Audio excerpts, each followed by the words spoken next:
හදිමස්සේ හැමෝටම ඉතින් අද ගෙනාව අපේ හසිරලා ගැන වීඩියෝ සීරීස් එකේ 6 වෙනි වීඩියෝ එක. ඉතින් අපේ හසිරලා ගැන වීඩියෝ සීරීස් එකේ අනිත් වීඩියෝ බලුවේ නැත්නම් පාර්ට් ඩිස්ක්‍රිප්ෂන් එකේ link දාලා ඇති මම දැම්ම ගිහින් බලන්න. ඒ වගේම අපි Killer of Killer කියන සුපිරි මූවි එක මම රිවිව් කරලා තියෙනවා. ඉතින් ඒකත් ගිහින් දැම්ම බලන්න. ඒකේ නියුස් මම පහළ ඩිස්ක්‍රිප්ෂන් එකේ දාලා තියෙනවා. එහෙනම් වෙලෙ නැතුව මෙන්න සුපිරි වීඩියෝ එකට.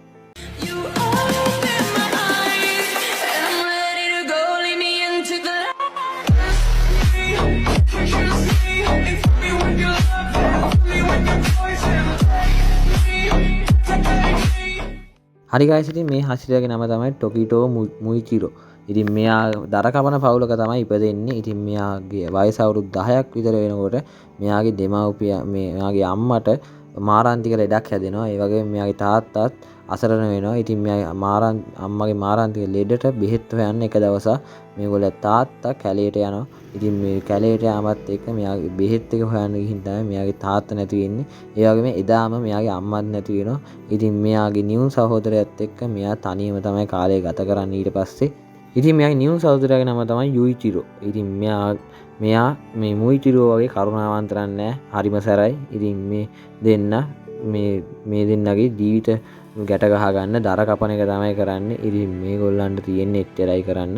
ඒ වගේ මේ දෙන්න ආහාර පිරිමහ ගන්නවා වගේම සමගියෙන් වැඩ කරන්න පටන් ගන්නවා. ඉතින් එක දවසක් රෑ සුපුරුදු පරිදි දර කපල ඉවර වෙලා මේ දෙන්න ගෙදර ඇවිල්ලා වතුර ටිකක් බීලා නිදා ගන්නවා. ඒ වුණාට රෑට මෙතනට යක්ෂයෙක් කඩාපාත් වෙනවා. ඉතින් මේ යක්ෂයා හින්දා ජුයිචිරෝ එහෙම නැත්නම් මුයිචිරෝගේ නියුන් සහෝදරයාගේ අතක් නැති වෙනවා. ඉතින් මේ මුයිචිරෝ ආරක්ෂා කරන්න ගිහින් තමයි මේ යුයිචිරෝගේ අත නැති වෙන්නේ. ඒ වගේම යුයිචිරෝව මෙතන ඝාතනය කරන්න පටන් ගන්නවා මේ යක්ෂයා. ඉතින් මේක දිහා බලා ඉන්න තමන් මුයිචිරෝ මෙයාට මෙතන සිහිය නැති වෙනවා. ඉතින් සිහිය ඇවිල්ලා බලනකොට මේ යක්ෂයාව අමුල් ඝාතනය කරලා තියෙනවා මේ මුයිචිරෝ. ඒ කියන්නේ මෙයාට දසවත දීලා තියෙනවා මේ යක්ෂයාට. ඉතින් මේ දසවත දීලා ඇන ගහලා බිම කොටලා තියෙනවා. ඉතින් හිරු එළිය වැටෙනකොටම මේ යක්ෂයා නැති වෙලා යනවා. ඉතින් ඊට පස්සේ තමන්ගේ අයියා බලන්න යන මුයිචිරෝ දකිනවා මෙයාගේ අයියා පණ ඇදලා ඉන්නවා. ඉතින් මෙයා අයියාගේ අන්තිම වචන වෙන්නේ දෙවියනේ මාව නැති වුණක් කවන්නේ මගේ මල්ලිව ආරක්ෂා කරලා දෙන්න කියන එක. ඉතින් මේකින් මුයිචිරෝ අයියා ගැන තිබ්බ හැඟීම සම්පූර්ණයෙන් වෙනස් වෙනවා. ඉතින් අයියා මෙයා මේ හැමදාමත් මෙයාව ආරක්ෂා කරපු එක ගැන මෙයා සතුටු වෙනවා. ඉතින් guys මෙයාගේ අයියා මෙතන නැති වෙනවා. ඉතින් ඊට පස්සේ මෙතනට එන්නේ අපේ ඩීමන් ස්ලේයර් එකේ ඒ කියන්නේ ඩීමන් ස්ලේයර් මේ රසනාශක බලකායේ නායකයා වෙන කගේයාගේ බිරිඳ. ඉතින් එයාගේ නම ආමනේ. ඉතින් මෙයා දකින්නේ මෙයාගේම දරුවෙක් විදිහට මේ මුයිචිරෝ. ඒ හින්දා මෙයා ඩීමන් ස්ලේයර් එහෙම නැත්නම් යක්ෂනාශක බලකායට මුයිචිරෝ බඳව ගන්නවා. ඉතින් මෙයා අඩු මාස ගානකින්ම හසිරා කෙනෙක් බවට පත් වෙනවා මෙයා මුයිචිරෝ. ඉතින් අඩු වයසින් හසිරා කෙනෙක් වුණ පළවෙනි එක්කෙනා තමයි මෙයා. ඉතින් ඊට පස්සේ මෙයාට ප්‍රාජිති කියලා නමුත් හැදෙනවා guys. ඉතින් ඉතිහාසයේ එහෙම නැත්නම් හසිරා ඉතිහාසයේ බිහුණු අඩු වයස්ගතම හසිරා බවට මේ මුයිචිරෝ පත් වෙනවා. ඉතින් ඊට පස්සේ අපිට මෙයාගේ පවර්ස් ගැන කතා කරද්දී මෙයාට තියෙන මීදුම් ආශ්වාසය කියලා අපිට පෙන්නනවා.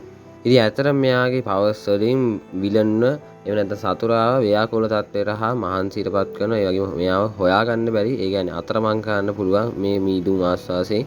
ඉතින් ඊට අන්තිමටම කොකුසිබොත් එක ෆයිට් එකේදී මෙයාගේ යක්ෂනාශක සලකුණු ලබා ගන්නවා. ඉතින් ඊට පස්සේ මෙයාගේ වේගය සහ ශක්තිය එන්න වැඩි වෙන්න පටන් ගන්නවා. හැබැයි ඉතින් කොබුසිකෝගේ පහරකින් මෙයාගේ අතක් සහ කකුලක් නැති වෙනවා. ඉතින් කොබුසිකෝ මරණ මේ මිෂන් එකට මෙයා මාර විදිහට සපෝට් කරනවා. ඒ වගේම මෙයා මාර විදිහට ෆයිට් එකක් දෙනවා මේ ඉන්ෆිනිටි කාසල් එක ඇතුළතදී කොකුසිකෝව මරන්න. හැබැයි guys මෙයාගේ අතක් කකුලක් නැති වුණාට පස්සේ මෙයා දිගින් දිගටම සටන් කරනවා. ඒ වුණාට මෙයාගේ ලේ කාන්දු වීම එහෙම නැත්නම් මේ අතින් පයින් ලේ ගලන්න පටන් ගන්නවා. ඉතින් ඒ හින්දා මෙයා මරණාසන්න වෙනවා. ඉතින් ඊට පස්සේ අපිට පෙන්වන්නේ මෙයාගේ අයියා යුයිචිරෝ මතක් වෙනවා අපිට පෙන්නනවා. ඉතින් මෙයා අවුරුදු 14ක් වුණත් මෙයා ඉතාමත් හොඳ සටන්කාරයෙක් විදිහට සටන් කරලා මෙයාගේ ජීවිතේ පරදුවර දිනවා. ඉතින් අවසානයේදී අපිට පෙන්වන්නේ යුයිචිරෝ විසින් මේ මුයිචිරෝව එක්ක යන විදිහට මෙයා අවසන් ගමන් යනවා. ඉතින් ඔයගොල්ලෝ මුයිචිරෝ ගැන හිතෙන දේවල් පහලින් කමෙන්ට් එකක් දාලා කියලා මම හිතනවා.